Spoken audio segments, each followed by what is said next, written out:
Welcome to Sweet Life Beat Life. We hope this video helps. You start by confirming the phone number is active on your SIM and that you have Signal or Wi-Fi.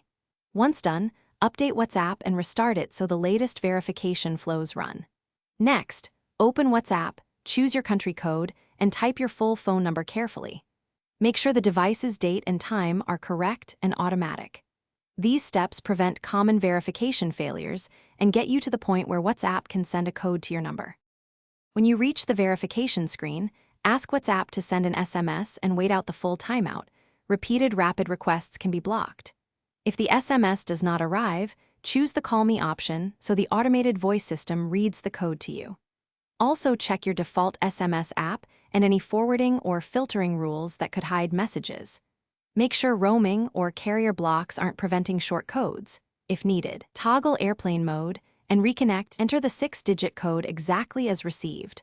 Once entered, WhatsApp completes account setup and restores backups if available. After signing in, enable 2-step verification and add an email for recovery so you won't be stuck later. If you never receive a code despite a working SIM, contact WhatsApp support through the app's Help Contact Us and provide carrier and device details. Troubleshooting tip: if your SIM was recently moved or deactivated, confirm with your carrier.